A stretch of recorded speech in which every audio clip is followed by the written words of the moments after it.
오늘 주실 말씀은 요한복음 21장 1절에서 14절입니다. 한 절씩 교독하시고 마지막 절은 합독하시겠습니다. 그 후에 예수께서 디베랴 호수에서 또 제자들에게 자기를 나타내셨으니 나타내신 일은 이러하니라. 베드로와 디두모라 하는 도마와 갈릴리 가나 사람 나다니엘과 세베대의 아들들과 또 다른 제자들이 함께 있더니 시몬 베드로가 나는 물고기를 잡으러 가노라 하니 그들이 우리도 함께 가겠다 하고 나가서 배에 올랐으나 그날 밤에 아무것도 잡지 못하였더니 날이 새어갈 때에 예수께서 바닷가에 서셨으나 제자들이 예수이신 줄을 알지 못하는지라. 예수께서 이르시되 얘들아 너희에게 고기가 있느냐? 대답하되 없나이다. 이르시되 그물을 배 오른편에 던지라. 그리하면 잡으리라 하시니 이에 던졌더니 물고기가 많아 그물을 들 수 없더라. 예수께서 사랑하시는 그 제자가 베드로에게 이르되 주님이시라 하니 시몬 베드로가 벗고 있다가 주님이라 하는 말을 듣고 겉옷을 두른 후에 바다로 뛰어내리더라. 또 다른 제자들은 육지에서 거리가 한 50칸쯤 되므로 작은 배를 타고 물고기 등 그물을 들고 와서 육지에 올라보니 숯불이 있는데 그 위에 생선이 놓였고 떡도 있더라. 예수께서 이르시되 지금 잡은 생선을 좀 가져오라 하시니 시몬 베드로가 올라가서 그물을 육지에 끌어올리니 가득히 찬 큰 물고기가 153마리라. 이같이 많으나 그물이 찢어지지 아니하였더라. 예수께서 이르시되 와서 조반을 먹으라 하시니 제자들이 주님이신 줄 아는 고로 당신이 누구냐 감히 묻는 자가 없더라. 예수께서 가셔서 떡을 가져다가 그들에게 주시고 생선도 그와 같이 하시니라. 이것은 예수께서 죽은 자 가운데서 살아나신 후에 세 번째로 제자들에게 나타나신 것이라. 아멘. 김동일 목사님께서 그날 아침에 디베랴라는 제목으로 말씀 전해 주시겠습니다.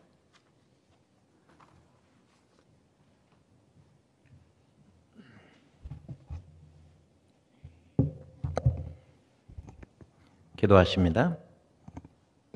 하나님, 혼란한 세상입니다. 주님의 평화를 우리가 누린 것 같이 그들도 누리게 하옵소서. 저에게는 주의 말씀이 필요하오니 하나님의 말씀은 내 발의 등이요 내 길의 빛이라 말씀하신 그 말씀처럼 그 말씀이 칠흑과 같이 어두운 암흑과도 같은 이 세상을 살아가는데 빛이 되게 하옵소서. 이 예배당 안에 공기 하나하나까지라도 주님이 주장해 주시어서 우리의 호흡을 세시는 하나님, 우리에게 말씀하여 주시옵소서. 저희들이 듣고 아멘 순종하며 따르게 하옵소서. 종을 붙드시기를 원하옵고 예수님의 이름으로 기도합니다. 아멘. 요한복음 1장은 서론이고 요한복음 2장부터 12장은 표적의 책이고 요한복음 13장부터 20장은 영광의 책이다라고 하는 것을 말씀을 드렸고, 그리고 21장은 부록이라, 에필로그 부록이라고 이렇게 말씀을 드렸습니다. 1장 서론에서는 하늘에 계신 그 하나님이신 예수님께서 우리에게 영생을 주시기 위해서 이 땅으로 내려오셨다라고 하는 그런 선포고요. 그리고 표적의 책이 우리에게 말씀하고자 하는 것은 그렇게 빛이 되시는 예수님께서 위로부터 이 아래 세상에 내려오셔서 우리에게 어떻게 영생을 주시고 어떻게 생명을 주시는지, 그래서 요한복음의 언어로는 구원이라는 단어보다 영생, 생명이라는 단어가 더 많이 나오게 됩니다. 영광의 책의 주제는 그 일을 성취하시기 위해서 예수님께서 십자가에 죽으시고 부활하신 다음에 하늘에 계신 아버지께로 돌아가시는 이야기가 이제 주제가 되고 있습니다. 그리고 오늘 우리가 읽은 본문은 21장인데 에필로그라고 합니다. 부록이라고 얘기를 합니다. 왜 21장을 부록이라고 하는지 요한복음 20장 30절과 31절의 말씀을 보면 우리가 바로 이해할 수가 있습니다. 요한복음 20장 30절과 31절 한번 같이 읽어볼까요? 예수께서 제자들 앞에서 이 책에 기록되지 아니한 다른 표적도 많이 행하셨으나 오직 이것을 기록함은 너희로 예수께서 하나님의 아들 그리스도이심을 믿게 하려 하며 또 너희로 믿고 그 이름을 힘입어 생명을 얻게 하려 함이니라. 그래서 요한복음은 끝난 거예요. 결론이잖아요, 이게요. 더 이상 뭐 필요가 없잖아요. 그래서 제가 가지고 있는 이 성경책에도 요한복음 20장에 30절과 31절 위에 파란 글씨로 제목이 이렇게 써 있더라고요. 이 책을 기록한 목적. 그러니까 끝난 거잖아요, 그죠? 이 책을 기록한 목적까지 다 말씀을 하셨어요. 끝났습니다. 이렇게 잘 마무리가 되었는데 왜 요한복음 21장이 필요했을까요? 그러니까 요한이 전하고자 하는 예수 그리스도의 복음의 이야기는 끝났는데 21장이 기록되어지고 있는 것입니다. 그래서 요한복음 21장을 우리가 에필로그다라고 이렇게 따로 분류를 하지만 그것이 부차적인 것을 길게 덧붙여서 쓸데없는 것을 덧붙이기 위해서 늘어뜨린 것은 아니다라고 하는 정도는 우리가 다 생각할 수 있지 않겠습니까? 요한복음 21장이 쓰여진 목적은 소위 말해서 베드로 스캔들이라고 하는 베드로가 예수님을 3번 부인했었던 그 사건에 대한 정리가 이제 요한복음 21장의 부록에서 할애되어져서 우리에게 설명되어지고 있습니다. 21장이 한번 없다고 한번 생각해 보십시오. 그러면 베드로는 예수님을 3번 부인하는 것으로 끝나잖아요. 요한복음 21장이 없다고 그러면. 그리고 이제 하나님의 구원의 계획 속에서는 이제 성령을 기다리는 오순절이 올 것이고, 그리고 초대교회가 시작이 되어질 때 그 초대교회의 리더로서 기둥 같은 존재로서 베드로라고 하는 존재가 앞으로 쓰임을 받아야 되는데 21장이 없으면 베드로는 그 역할을 할 수 있겠어요, 없겠어요? 할 수 없어요. 예수님을 3번 부인한 배반자예요. 그렇게 끝나는 것입니다. 그래서 요한복음 21장이 우리에게 특별한 의미로 다가온다라고 하는 것을 우리가 알게 되어집니다. 요한복음 21장에서 예수님은 온전히 한 사람 베드로에게 초점을 맞추고 계십니다. 그러한 전체 그림을 우리가 생각을 하면서 오늘 말씀을 함께 살펴보도록 하겠습니다. 21장 1절과 2절 말씀입니다. 그 후에 예수께서 디베랴 호수에서 또 제자들에게 자기를 나타나셨으니 나타내신 일은 이러하니라. 시몬 베드로와 디두모라 하는 도마와 갈릴리 가나 사람 나다나엘과 세베대의 아들들과 또 다른 제자 둘이 함께 있더니 그랬습니다. 우리가 갈릴리 호수는 잘 알고 있는데 그 갈릴리의 제일 북쪽쯤에 이제 가버나움이 있고요. 그래서 반시계 방향으로 이렇게 좀 돌아온다고 생각하면 거기에 이제 게네사렛이라고 하는 그 마을이 있고요. 그리고 거기에 이제 막달라라고 하는 마을이 있고요. 그 다음에 티베리우스라고 하는 마을이 있고요. 이런 이제 마을들이 있어요. 그래서 그냥 그 티베리우스에 사는 사람들, 디베랴에 사는 사람들은 자기 앞에 있는 그 갈릴리 호수를 디베랴라고 이렇게 부르고요. 게네사렛이라고 하는 마을에 사는 사람들은 자기 앞에 있는 그 갈릴리 호수를 게네사렛이라고 부르기도 합니다. 그래서 그 갈릴리 호수에 대한 여러 가지 이름이 성경에 나옵니다. 구약에서는 긴네렛 호수라고 보통 이렇게 말을 하고요. 그래서 이제 그렇게 시작되어서 다양한 이름이 있지만 결국에는 다 갈릴리 호수 이제 한 곳을 가리키고 있습니다. 오늘 본문 자체는 사실 너무나 잘 알려져 있기 때문에 우리가 특별한 설명이 필요하지 않을 것입니다. 베드로와 도마와 그리고 나다나엘과 그리고 야고보와 요한과 이름이 알려지지 않은 두 제자, 그래서 7명의 제자가 이제 갈릴리 호수에서 고기를 잡기 위해서 배를 띄웁니다. 그들은 밤새 고기를 잡기를 원했지만은 새벽이 될 때까지 아무것도 잡지 못했습니다. 요한복음 21장 3절부터 6절까지 말씀을 보시면 날이 새어갈 때 예수께서 바닷가에 서셨으나 제자들이 예수인 줄 알지 못하는지라. 예수께서 이르시되 얘들아 너희에게 고기가 있느냐 대답하되 없나이다. 이르시되 그물을 배 오른편에 던지라 그리하면 잡으리라 하시니 이에 던졌더니 물고기가 많아 그물을 들 수 없더라. 이렇게 말씀합니다. 그래서 11절의 말씀을 보면 그때 잡은 물고기가 153마리다 라고 이렇게 말씀을 하고 있습니다. 하지만 그물은 찢어지지 않았다 라고 이렇게 보도를 하죠. 여러분, 그런데 이 장면이 어디서 많이 본 장면이에요. 이 장면이 어디서 봤을까요? 누가복음 5장에서 이 장면이 많이 본 장면입니다. 기시감이 들지요? 누가복음 5장 4절부터 6절 말씀을 한번 같이 읽어볼까요? 말씀을 마치시고 시몬에게 이르시되 깊은 데로 가서 그물을 내려 고기를 잡으라. 시몬이 대답하여 이르되 선생님, 우리들이 밤이 새도록 수고하였으되 잡은 것이 없지만은 말씀에 의지하여 내가 그물을 내리리다 하고 그렇게 하니 고기를 잡은 것이 심히 많아 그물이 찢어지느니라. 이 기적을 체험하고 그리고 베드로가 예수님의 제자가 돼서 예수님을 따르겠다라고 헌신과 결단을 하죠. 그것이 누가복음 5장 8절부터 11절입니다. 시몬 베드로가 이를 보고 예수의 무릎 아래 엎드려 이르되 주여 나를 떠나소서 나는 죄인이로소이다. 이는 자기 및 자기와 함께 있는 모든 사람이 고기 잡힌 것으로 말미암아 놀라고 세베대의 아들로서 시몬의 동업자인 야고보와 요한도 놀랐습니다. 예수께서 시몬에게 이르시되 무서워하지 말라. 이제 후로는 내가 사람을 취하리라 하니 그들의 배들을 육지에 대고 모든 것을 버려두고 예수님을 따르니라. 그래서 이 결과로 베드로가 모든 것을 버려두고 예수님을 따랐습니다. 잘 따랐어요. 예수님의 제자가 되었고 그리고 예수님의 수제자가 이렇게 될 만한 그런 자질을 가지고 예수님을 잘 따라다녔습니다. 충분한 자격을 갖췄습니다. 마태복음 16장 16절에서 그 예수님을 향한 신앙의 고백 중에서 가장 위대한 고백이라고 할 수 있는 주는 그리스도시요 살아계신 하나님의 아들이십니다라고 하는 고백이 베드로의 입에서 나왔고요. 요한복음 18장에 보면 예수님이 잡히실 때 칼을 빼어들고서 용감하게 그리고 그 제사장의 그 말고의 귀를 이렇게 내리치지 않습니까? 그런 결기도 있었어요. 베드로가 그런 결기도 있었습니다. 하지만 여기까지였어요. 여러분, 베드로가 예수님을 3번 부인함으로 모든 것이 무너져 버렸습니다. 베드로는 예수님을 지키지 못했습니다. 그리고 자기의 결심도 지켜내지 못했습니다.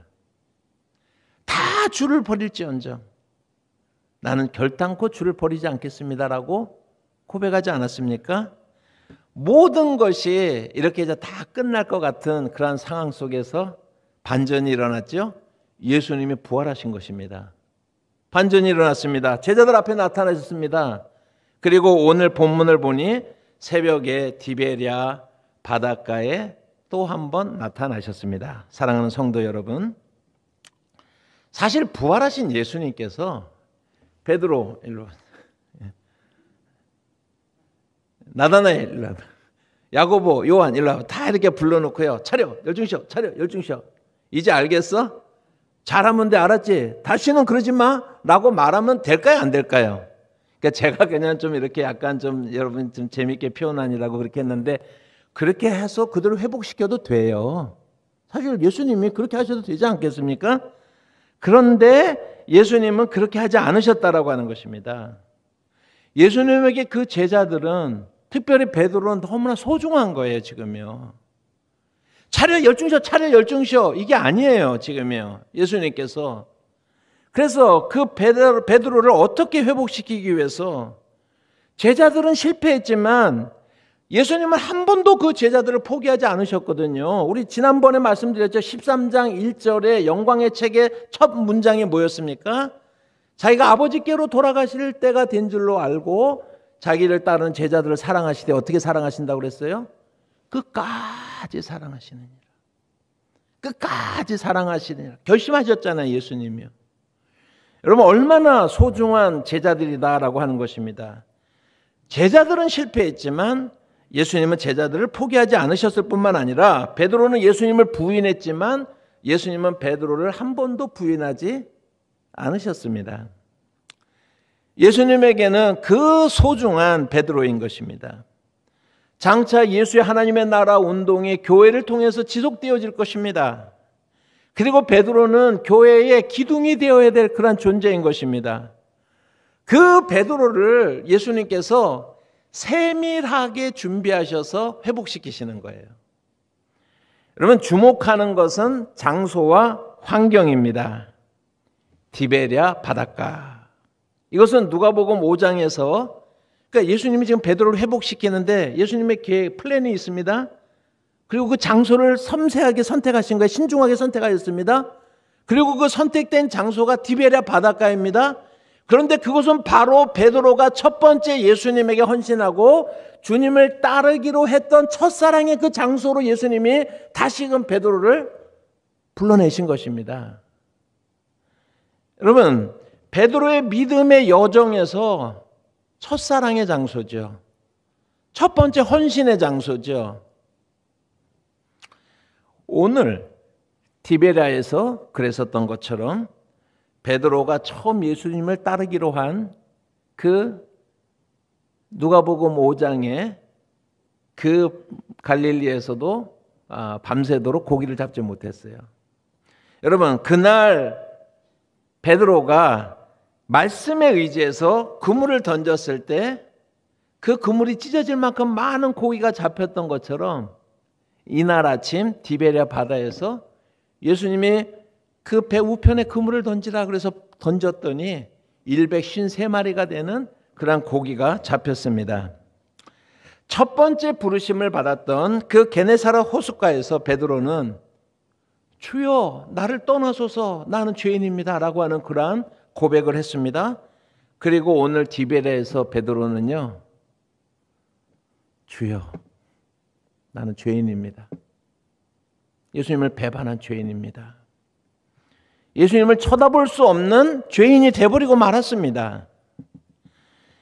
게네사렛 호수에서 그리고 오늘 디베랴 바닷가에서 베드로에게 일어난 일들이 이렇게 놀랍게 겹치는 일은, 놀랍게 일치되어지는 것은요, 결코 우연이라고 생각하기가 더 힘들어요. 우연이기가 더 힘든 필연이라고 하는 것입니다.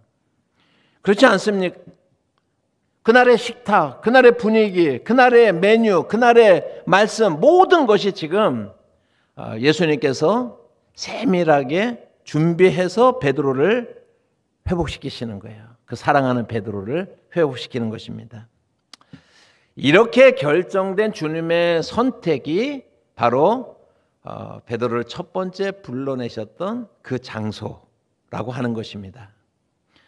그래서 저는 이 디베랴를 영혼의 고향이다라고 이렇게 이름을 붙입니다.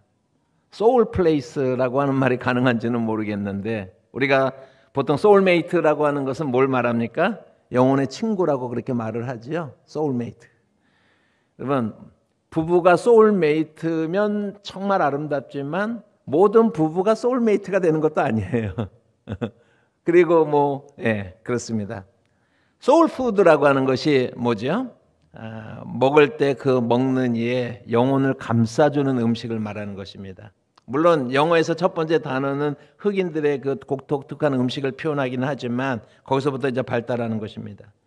사람들 각자가 가지고 있는, 마음속에 간직하고 있는 그러한 아늑한 고향의 맛을 주는 그 향수를 자극하는 그런 음식을 우리가 소울푸드다라고 그렇게 얘기를 합니다.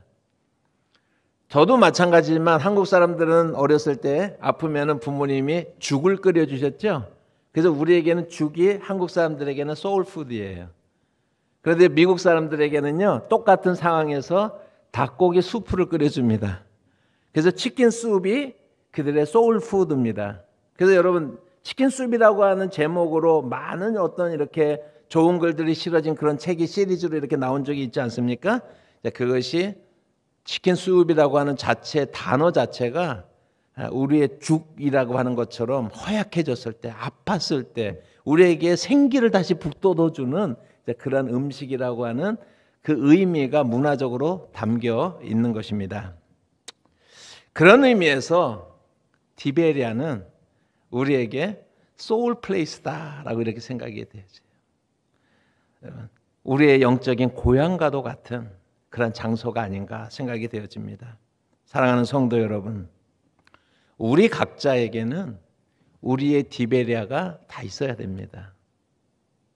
우리가 신앙생활을 하면서 우리의 디베리아가 필요하다라고 하는 것이죠.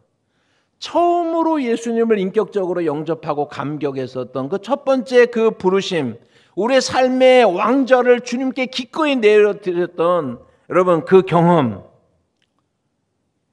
그러나 우리가 신앙생활을 하면서 수십 년 신앙생활을 하면서 그것을 지키기가 그렇게 결코 쉽지 않다라고 하는 것도 압니다. 우리가 중간에 우리 무너졌고요, 쓰러졌고요, 의심했고요, 배반했었습니다. 그럴 때 우리가 돌아갈 그러한 소울 플레이스로서 우리의 디베리아는 어딘지 여러분 이 시간에 우리의 마음을 한번 점검해 볼 수 있기를 바랍니다. 아마 지금 여기서 예배를 드리는 여러분들 중에서 많은 분들이 이 예배당이 누가복음 5장의 게네사렛 호수와 같은 그러한 첫 번째 예수님의 부름과 은혜를 받았던 그 장소일 것입니다. 그런데 제가 묻고자 하는 것은 오늘도 여러분들에게 이 장소가 요한복음 21장에 나오는 디베랴 바닷가가 되고 있느냐 묻고 싶은 것입니다. 여러분, 주님은 여전히 우리를 기다리고 계십니다. 주님은 한 번도 우리를 사랑하기를 포기하지 않으셨습니다. 심지어는 우리가 배반하고 타협하고 시험당해서 우리가 떠나 있는 그 순간에도 주님은 한 번도 우리를 떠나지 않으셨다라고 하는 것입니다. 여러분, 저는 오늘 이 말씀을 준비하면서 수없이 기도했습니다. 어쩌면 오늘 이곳이 정말 주님께서 우리 중에 그 어떤 분에게, 어쩌면 회복이 필요한 그분에게, 또 다른 디베랴가 필요한 그분들에게 준비하신 그러한 장소일 수도 있는데, 주님, 그 한 사람에게 그 귀에 이 말씀이 들려지게 하소서라고 그렇게 수도 없이 기도했습니다. 그런데 오늘 찬양을 하면서 그 한 사람 예배자를 찾으시는 그 찬양을 하는데, 정말 하나님께서 참 일하시는구나. 그 한 사람 예배자, 그 한 사람 회복이 필요한 사람, 여러분, 그 한 사람이 여러분 아닙니까? 누구입니까? 어떤 분이십니까? 그 주님의 부르심에 정말 우리가 응답할 수 있는 저와 여러분이 되시기를 주님의 이름으로 축복합니다. 한 사람만에게라도 그 무디어지고 타성에 젖어버리고 첫사랑을 잃어버리고 아무런 감정이 없고 감각도 없고 열정도 없고 그냥 또 다른 수많은 주일 중에 하나로서 여러분 그렇게 하루하루를 보내고 있는 그러한 그 한 사람이 오늘 이 말씀을 통해서 이 장소가 디베랴에서 예수님이 말씀하신 것 같이, 베드로를 회복시킨 것 같이 우리를 회복시킬 수 있는 바로 그 시간이 되기를 수없이 기도하고, 여러분 그 부르심에 응답하는 여러분이 되시기를 주님의 이름으로 축복합니다. 요한복음 21장 5절과 6절의 말씀을 보시면 예수께서 이르시되 얘들아 너희에게 고기가 있느냐 대답하되 없나이다. 이르시되 그물을 배 오른편에 던지라 그리하면 잡으리라 하시니 이에 던졌더니 물고기가 많아 그물을 들 수 없더라. 모두 7명의 제자들이 아무런 소득 없이 밤을 지새웠습니다. 날이 밝을 즈음에 부활하신 예수님께서 그곳에서 나타나셔서 제자들에게 묻습니다. 얘들아 고기가 좀 잡혀? 라고 이렇게 묻습니다. 그런데요, 사실은 예수님의 이 말씀이 부정의문문으로 되어져 있습니다. 그러니까 부정의문문으로 되어 있다라고 하는 것은 이렇게, 제가 이제 그 본문을 한번 NIV 성경으로 읽어드리면, Friends, 오늘 성경에서 말하는 것은요, Haven't you any fish? 그 말을 우리 한국식으로 그 분위기를 좀 살려서 얘기를 하면, 얘들아 고기 안 잡히지? 라고 하는 거예요. 그러니까는 고기가 잡히냐라고 물은 게 아니고요, 얘들아 고기 안 잡히지? 라고 묻는 거라니까, 이 본문이. 여러분 고기 못 잡았지? 라고 묻는 거라니까는요. 저는 예수님의 이 말씀을 이렇게 적용해 봅니다. 어때? 나 없이 살만해? 나 없이 할만해? 안 되지? 안 되겠지? 여러분, 이 물음이 부정의문문이라고 하는 것은 이런 의미를 가지고 있다라고 하는 것입니다. 여러분 어떻습니까? 예수 없이 할만합니까? 예수 없어도 살만합니까? 예수가 없어도 고기가 잘 잡힙니까? 이 질문이 그런 의미에서 오늘 우리의 질문이 되는 것입니다. 그렇습니다. 예수의 제자라면 당연히 예수 없이는 안 되는 겁니다. 예수 없이 잘 된다라고 하는 것은요, 사탄이 주는 선물이죠.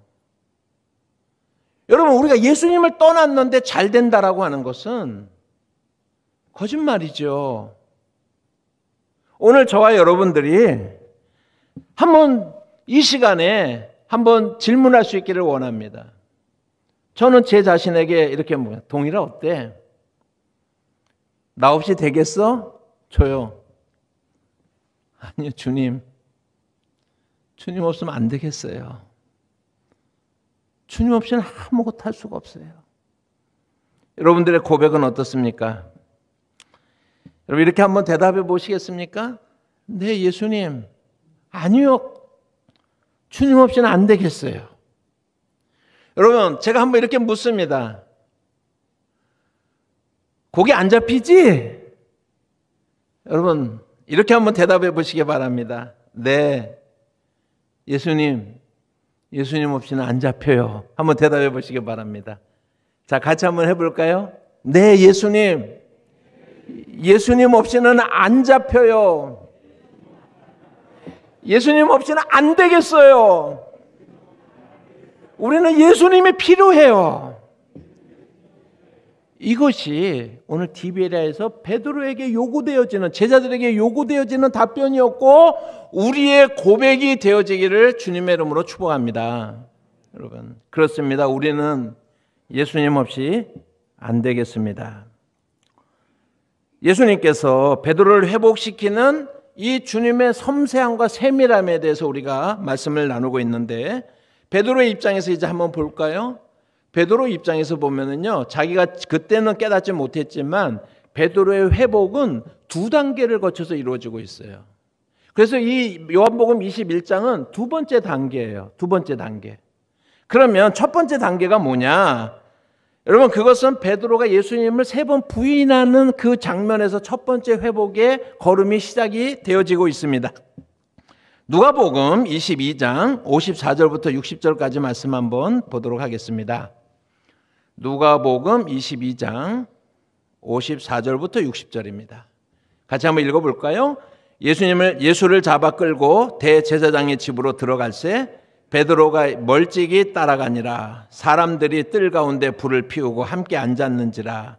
베드로도 그 가운데 앉았더니 한 여종이 베드로의 불빛을 향하여 앉은 것을 보고 주목하여 이르되 이 사람도 그와 함께 있었느니라 하니, 베드로가 부인하여 이르되 이 여자여, 내가 그를 알지 못하노라 하더라.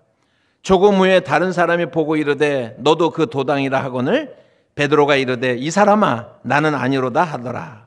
1시간쯤 있다가 또 한 사람이 장담하여 이르되 이는 갈릴리 사람이니 참으로 그와 함께 있었느니라. 베드로가 이르되 이 사람아, 나는 내가 하는 말을 알지 못하노라고 아직 말하고 있을 때에 닭이 곧 울더라 말씀합니다. 여러분, 예수님이 잡혀가시던 그 밤에 베드로만이 멀찍이 예수님을 따라갑니다. 여러분, 대제사장의 집에 불이 피워졌고, 그리고 베드로도 사람들 속에 섞여서 그 불 옆에 쭈그리고 앉습니다.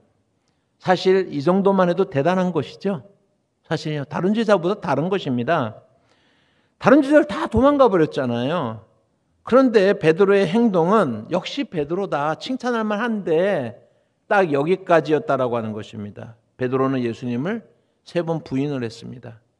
마지막 3번째 부인하는 말을 하고 있는 중에 3번째 닭의 울음소리가 들렸다라고 이렇게 말씀을 하고 있죠. 누가복음 22장 61절과 62절 말씀입니다. 같이 한번 읽어보십니다. 누가복음 22장 61절과 62절.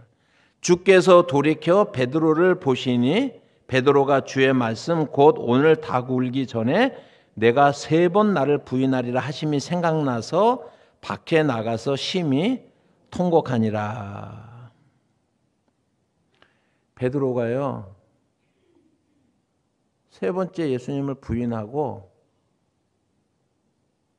있는데 닭이 울려요. 여러분, 근데 저 앞에 계시는 예수님께서 갑자기 뒤돌아보시는 겁니다. 거기 사람들 많이 있었잖아요. 밤이었잖아요. 여러분, 그런데 베드로가 3번째 예수님을 부인하고 있는데 닭이 울려요. 그러더니 예수님이 돌아봐서 베드로하고 눈이 마주치는 거예요.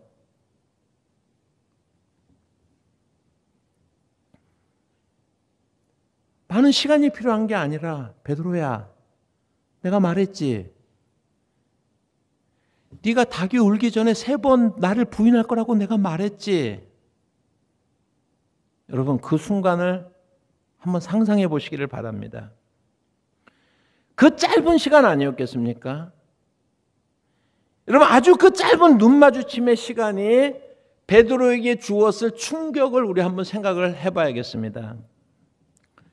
저는 이 장면이 베드로에 대한 수많은 예수님과의 에피소드들, 제자들과의 에피소드들, 수많은 그러한 이야기들 중에서 베드로에게 가장 강력한 순간이었다고 생각을 합니다. 베드로, 주님과 눈이 마주친 순간에 얼마나 당황하고 얼마나 놀랐겠어요. 그러면서 얼마나 자괴감이 들었겠어요. 주님께는 얼마나 죄송했겠어요. 정말 내가 이것뿐이 되지 않는구나 라고 하는 그러한 탄식이 마음속에서부터 터져 나오는 거예요. 그래서 그 대제사장의 집을 벗어나서 어떻게 했어요? 통곡했다라고 이렇게 말씀을 하고 있습니다. 여러분, 철저하게 영적인 파산을 하는 거예요. 그런데 우리가 신앙생활에서 필요한 게 이 주님과의 눈 마주침이 필요한 거예요. 주님을 배반할 때, 이게 아닌데 라고 생각하면서 그 길을 가고자 할 때, 여러분, 그때 주님이 내 마음속에 그 눈으로 나타나셔서 우리를 쳐다보고 계시는 그 주님과의 눈 마주침이 우리에게 얼마나 있느냐라고 하는 것입니다. 주님 앞에 온전히 서기 위해서는 우리가 주님의 일을 감당한다고 하지만 우리는 우리의 뜻, 우리가 가지고 있는 자원, 그래도 이만하면 이만하면 내가 괜찮지 라고 하는 여러 가지 자부심과 자긍심에 넘치는 그런 마음들, 경험들, 여러분, 이 모든 것들이 지금 베드로는요, 그 순간에 속절없이 무너지는 경험을 했잖아요. 저는 종종 이 말씀을 생각을 하면서 저는 이렇게 고백을 합니다. 정말이지 주님, 저는 영적으로 파산한 자입니다. 저는 정말 한계가 너무너무 뚜렷합니다. 주님, 주님이 이끄심이 아니면, 주님이 눈동자처럼 지켜주시지 않으면 한순간에 무너질 수밖에 없는 그러한 존재입니다. 라고 하는 그런 고백을 하기를 쉬지 않으려고 노력을 합니다. 사랑하는 성도 여러분, 이 순간에 우리가 그 주님을 우리가 다시 만나는, 인카운터링하는 그 주님의 눈과 다시 한번 마주쳐지는, 그래서 우리가 오랫동안 잊혀졌던 그 회복의 시간이라고 하는 것이 철저하게 자기를 파산시키는, 영적으로 파산시키는, 주님 앞에 우리는 아무것도 아닙니다. 한순간에 우리가 사단이 밀가부르듯이 우리를 향해서 훅 불어버리면 우리는 그렇게 무너질 수밖에 없는 존재입니다. 주여! 하는 주님 앞에 그러한 고백이 오늘 이 시간에 여러분들에게 있어지기를 바랍니다. 여러분. 그리고 난 후에야 우리가 주님을 순순히 따르는 종이 되어질 수가 있는 것입니다. 영적인 파산이라고 하는 것은 이제는 주님이 우리를 마음껏 쓰시도록 우리를 내어놓는 것입니다. 그러면 이 과정이 우리에게는 반드시 필요한 것입니다. 예수님을 3번 부인하는 순간에 주님과 눈 마주쳤던 그 베드로는 그 순간에요, 자기 힘을 빼는 거예요. 힘을 빼는 것이 얼마나 중요한지 아십니까? 힘을 뺀다라고 하는 건, 제가 운전을 잘 가르쳐요. 운전을. 그래서 미국에서, 그래서 제 아내도 이제 제가 가르쳐서 운전, 부부싸움 안 하고 운전 가르쳐서 운전면허 땄고요. 제 아들도 제가 가르쳐서 땄고, 제 딸들 둘도 땄고요. 제 처제도 제가요 따주고요. 제 조카도 따주고요. 교인들 중에서 특별히 운전을 무서워하는 여자분들 제가 운전면허 따주는데 특화되어 있는 그런 좋은 운전 교습 선생님입니다. 그래서 이제 미국에서는 이제 필기, 한국은 잘 모르겠는데 미국에서는 이제 필기 시험 보고 나서 바로 이제 차를 가지고 이제 길가에서 다니다가, 그러니까 코스라고 하는 시험이 없어요. 그냥요. 길가에 다니니까 얼마나 겁나겠어요. 그죠? 그럼 제가 옆에 이제 딱 앉아가지고 이제 기도하고서 출발하자 그러면서 이제 얼마나 두겠어요. 그러면 어떻게 다 100% 어떻게 하고 있냐면요, 핸들을 꽉 잡고 있어요. 이를 앙적 꽉, 이게 보여요. 막 이렇게 옆에 보여요. 그럼 이거를 벌써 제가 한번 탁 치면은요, 이게 벌써 빳빳해 갖고 있어요. 그러면 제가 하는 소리가 뭐냐면, 힘 빼. 그러니까 첫 번째 단계가 뭐예요? 힘을 빼야 돼요. 핸들에 잡고 있는 이게 아니라 힘을 빼야 돼요. 힘 빼는 게 첫 번째 단계예요. 제가 중학교 때부터 테니스를 좀 쳤는데, 여러분, 테니스에서 가장 중요한 게 뭐니까 라켓을 이렇게 잡고 있지 않습니까? 힘을 빼야 돼요. 힘이 들어가면 안 되는 거예요. 모든 운동은 힘을 빼야 되는 거예요. 붓글씨라든지 처음에 글씨를 가르쳐 줄 때, 저도 저희 어머니가 제 손을 잡고서 글씨를 가르치고, 저도 제 아들한테 이제 연필을 잡고 있으면 제가 그 위에다가 손을 잡고서 있으면 애가 붓 다 꽉 잡고 있거든요. 그러면 제가 뭐래? 힘을 빼. 아빠가 이렇게 쓰는 대로 따라가면 돼. 네가 막 힘주고 있으면, 그러면 힘주고 있으면 우리가 어떻게 해요? 이거 가르쳐 줄 수가 없잖아요. 그죠? 그래서 힘 뺀다라고 하는 것이 얼마나 중요한지 모릅니다. 봄이 됐습니다. 지금은 뭐 그렇게 농사 짓는 사람들이 없겠지만 우리의 과거에는 다 소가 농사를 짓지 않습니까? 그럼 가끔 가다가 보는 게 뭐냐면, 막 농부가 소를 이렇게 고삐를 잡고서 이렇게 밭을 갈게 하려고 하는데, 그 소가 말이죠, 뒷다리를 땡땡하게 뒤로, 엉덩이를 뒤로 빼고서요, 안 가려고 막 버티고 있는 그 소를 농부가 어떻게 할 수 있어요, 없어요? 제가 왜 그런 이야기들을 계속 하냐면, 주님 앞에 우리의 모습이 그런 모습이 아니냐라고 하는 것입니다. 여러분, 우리가 너무 힘을 꽉 주고서 내 힘으로 할 수 있는 것처럼 내가 어떤 고집을 가지고 버티고 아직도 우리가 무너지지 않고 그러고 있는 모습이 아니겠느냐라고 하는 것입니다. 베드로가 3번 부인할 때 예수님이 뒤를 돌아보면서 베드로와 눈이 마주친 그 장면은, 그건 뭐냐면요, 베드로로 치면은요, 이제 고집과 자신감과 뭐 그 어떤 그 힘을 꽉 주고 있는 내가라고 하는 그런 모든 것들이 힘이 빠지는 순간이에요. 그래야 주님이 마음껏 우리를 사용하시는 거예요. 우리가 힘이 빠질 때, 우리가 영적인 파산을 진정으로 고백할 때 주님이 마음껏 우리를 쓰시는 줄 믿으시기를 바랍니다. 베드로가 얼마나 힘이 빠졌는지 요한복음 21장에 그대로 거기 나와 있습니다. 베드로가 얼마나 힘이 빠졌는지 한번 보실까요? 요한복음 21장 9절부터 13절입니다. 요한복음 21장 9절부터 13절 말씀 보시면 같이 읽어볼까요? 육지에 올라보니 숯불이 있는데 그 위에 생선이 놓였고 떡도 있더라. 예수께서 이르시되 지금 잡은 생선을 좀 가져오라 하시니 베드로가 올라가서 그물을 육지에 끌어올리니 가득 찬 큰 물고기가 153마리라. 이같이 많으나 그물이 찢어지지 아니하였더라. 예수께서 이르시되 와서 조반을 먹으라 하시니 제자들이 주님이신 줄 아는 고로 당신이 누구냐 감히 묻는 자가 없더라. 예수께서 가져가서 떡을 가져다가 그들에게 주시고 생선도 그와 같이 하시니라. 제자들이 배에서 이제 내렸습니다. 육지로 내렸습니다. 그랬더니 이미 숯불이 펴져 있어요. 생선이 놓여져서 구워지고 있어요. 그리고 떡이 준비되어져 있습니다. 그런데 베드로 한번 보세요. 베드로만 우리가 주목해서 보세요. 베드로는요, 배 오른편으로 던져가지고 고기가 153마리가 딱 잡혔는데 자기 옆에 있던 그러한 그 요한이 베드로에게 말합니다. It is Lord. 주님이시네. 주님이셔. 그 말을 듣자마자 베드로가요, 겉옷을 들고서 어떻게 해요? 갈릴리로 뛰어내리지 않습니까? 그런데 딴 데 같았으면 어떻게 했었겠어요? 막 베드로가 막 예수님을 껴안고 뭐 반가워요 막 이래야 되는 분위기가 있는데 요한복음 21장에는 한마디도 그냥 뛰어내렸다 끝. 네. 베드로는 자기가 스스로 예수님에게 갈 수가 없잖아요, 지금요. 지금 이렇게 다 식탁이 차려져 있는데 아무도 말하지 않아요. 다 주님인 걸 아세요. 아무도 말하지 않습니다. 주님이 정적을 깨트리고서 저희 가서 잡은 고기 좀 더 갖고 오지. 그러니까 누가 제일 먼저 반응해요? 베드로가 제일 먼저 반응하는 거예요.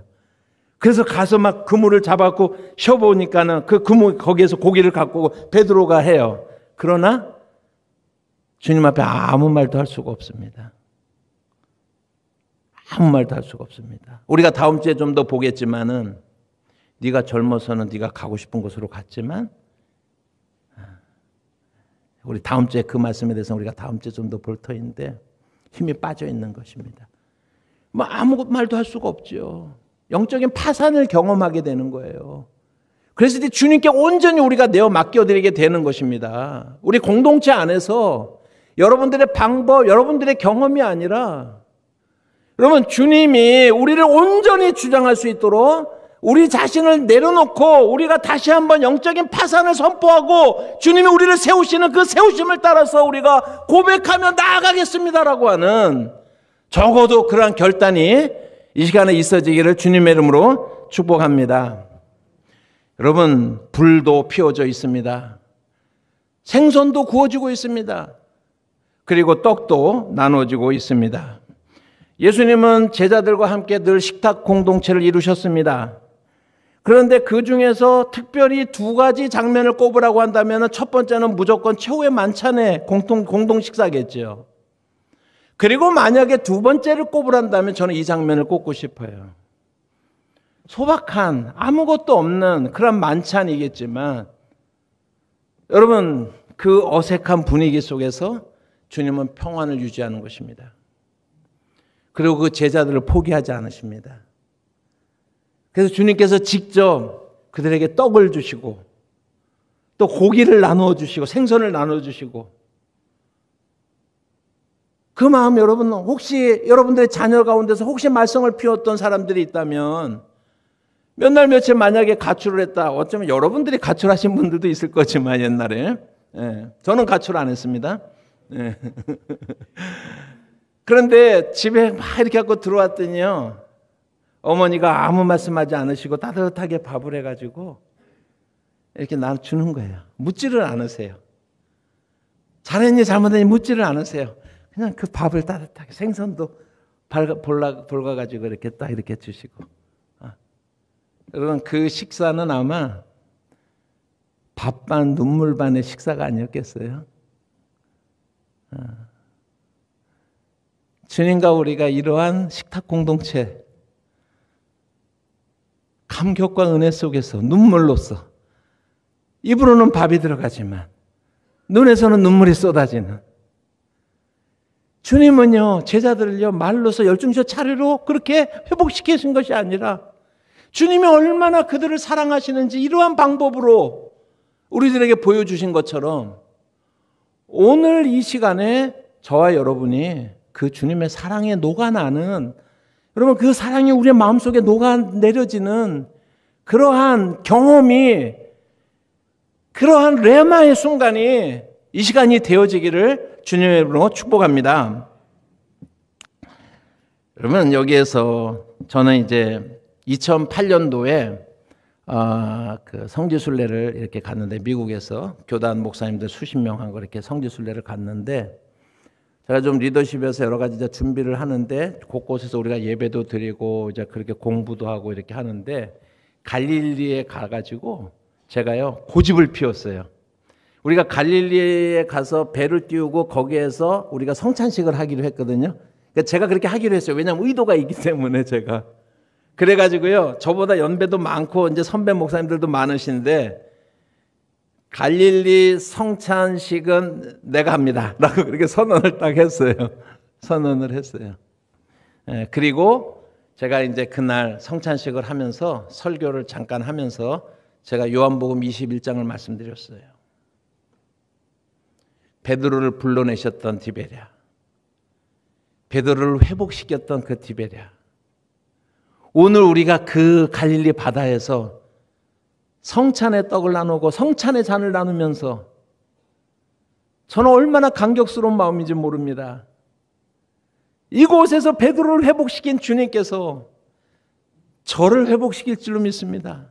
여러분들을 회복시킬 줄로 믿습니다. 그리고 오늘 이 시간에 이 말씀이 여러분들을 회복시키는 주님의 부르심이자 주님의 초청이 되어지기를 주님의 이름으로 축복합니다. 기도하겠습니다. 하나님 아버지, 그 주님의 그 말씀을 우리의 마음에 새기며 나아가기를 원합니다. 부록처럼 쓸데없는 그냥 부가적인 그런 말씀이 아니라 베드로를 어떻게 섬세하게 세우시는지, 베드로를 어떻게 섬세하게 회복시키시는지 그 장면 앞에 우리가 다시 한번 서게 하여 주시옵소서.